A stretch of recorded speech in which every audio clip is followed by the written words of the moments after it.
Good evening, you're watching Just the News. I'm Faye D'Souza. A lot has happened today. Let me take you through it. First of all, Aryan Khan's bail hearing came up for its order today. Remember, the order had been reserved from last week to today. That bail has been rejected, which means he has to go back to jail. So he has also now moved to the Bombay High Court, which is the next court to appeal in. And it's likely that it was not mentioned today, but it's likely it might get time to be mentioned and heard at 10:30 a.m. tomorrow, which basically means the judges will hear initial arguments and decide whether or not they want to entertain that case.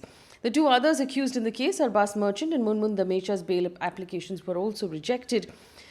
Aryan Khan was detained by the NCB on the 2nd of October and later arrested along with the others. The 12 others arrested in the case have also filed for bail. He's currently lodged in Arthur Road Jail in Mumbai.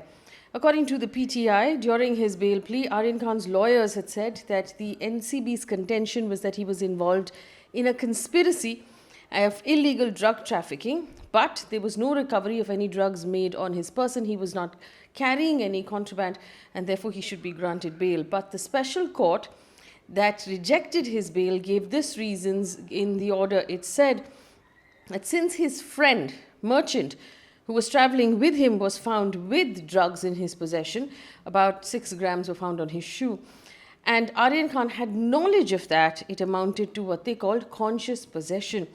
The court also relied on WhatsApp chats submitted to it, saying, and I quote, this is the order, during the course of arguments, WhatsApp chats were shown to the court.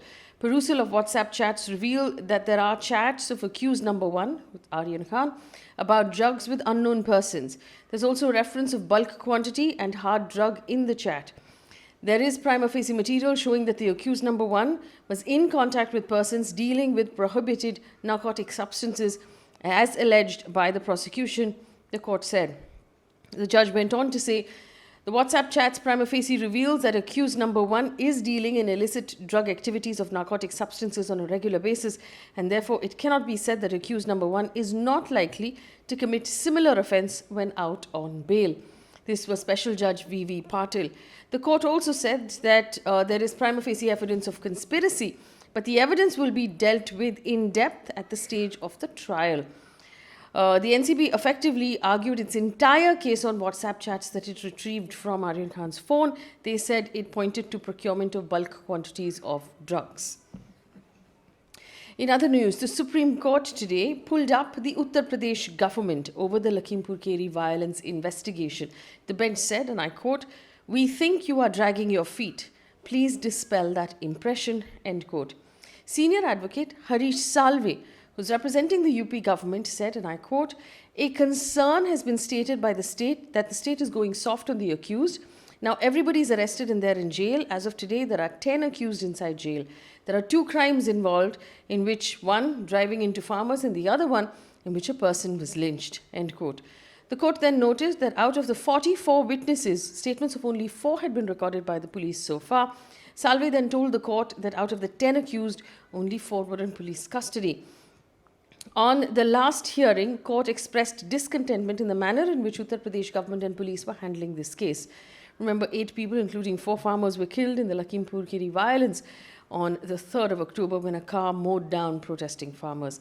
The matter will now be heard on the 26th of October.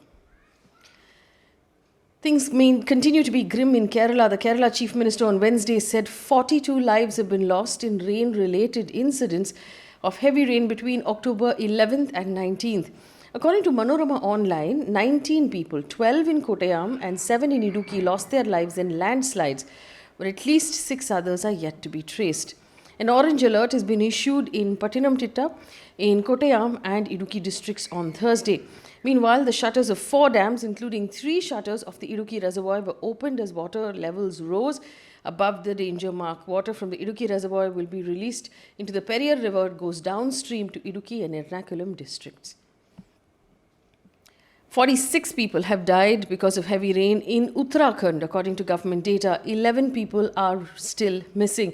The state received record rainfall, which led to landslides and floods. Chief Minister Pushkar Singh Dhami on Wednesday visited the Kumaon, one of the worst hit regions in the state, to take stock of the situation. He told reporters there that massive damage has happened across the state and it would take time to return to normalcy. He has also sanctioned 10 crore rupees to each of the district magistrates for relief effort. The IMD has said the rainfall will decrease significantly from today onwards, which is good news. The NDRF, meanwhile, has rescued over 1,300 people from flood-affected areas of the state. In Uttar Pradesh, a sweeper who was accused of stealing 25 lakh rupees in cash from the police station warehouse in Agra died in police custody when he was being questioned. Now, his family alleged that he was assaulted by the police after being picked up for questioning. Senior Superintendent of Police, SSP Agra, Muniraj G, said the sweeper apparently allegedly confessed to the crime and the police took him to his house where he had said he had hidden the cash. While recovering the amount from him, his health, according to the police, suddenly went bad. The police and his family rushed him to a hospital where the doctor declared him dead on arrival. Congress leader Priyanka Gandhi went to Agra to meet his family, but she was detained by the police for a short period of time and then allowed to meet the family. Remember, earlier this month, Priyanka Gandhi and other political leaders were detained when they were going to Lakhimpur Kheri to meet the family members of those who died in that incident. In other news, and this is political, one day after the former Punjab Chief Minister, Captain Amarinder Singh, said he would launch his own new political outfit and he hoped that he would tie up with the BJP for the next elections, the BJP's Punjab in charge, Dushyant Gautam, has said that the BJP is ready for an alliance as well. Dushyant Gautam has said, and I quote, "Our doors are open for an alliance, though only our parliamentary board can take the decision." Amarinder Singh had earlier denied joining forces with the BJP after his recent meeting with Union Home Minister Amit Shah had set off speculation. Last month, he said he was forced to quit as Punjab Chief Minister after repeated humiliation at the hands of his party. Punjab is set for assembly elections in February and March next year.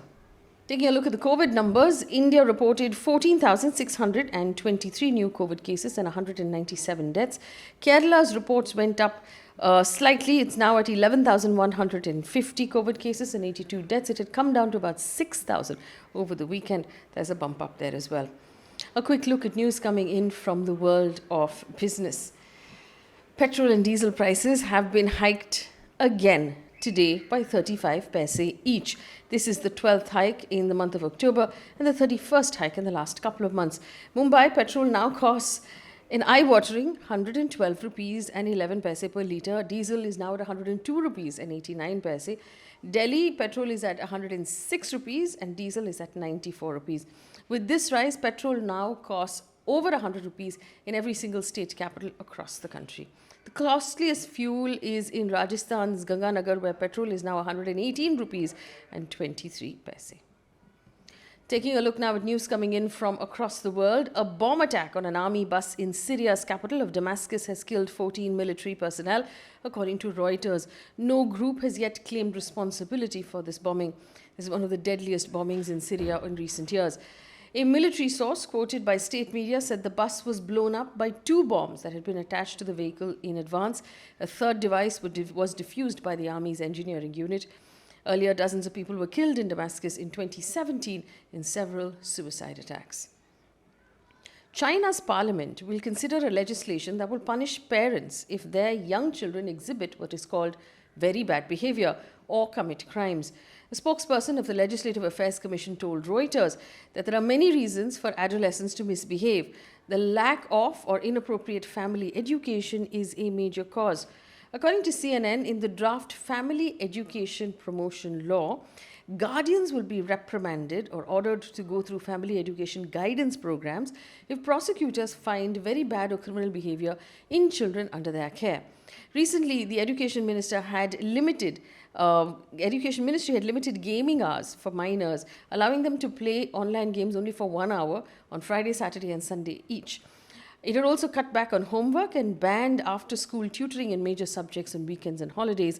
This comes after they were concerned about the very heavy academic burden on children. Well, there's an interesting development in the world of science and technology. For the first time, surgeons in New York transplanted a kidney from an animal into a human patient, and the procedure did not trigger any immediate rejection from the recipient's immune system. This is a major breakthrough in science, as there's always been a huge gap between supply and demand in organ transplant.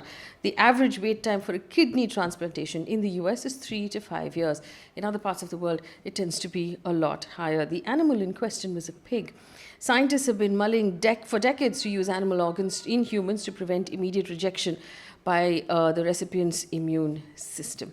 That brings us to the end of the news today. Thank you so much for watching. We have some interesting conversations going up on our YouTube page. We've got some very senior advocates of the Supreme Court taking a close look at the arguments and the judgment in the Aryan Khan bail case. We also have some stalwarts in the brand and business industry taking a look at the Fab India ad case and the ease of doing business thereof. Take a look at those conversations as well. Thank you for watching.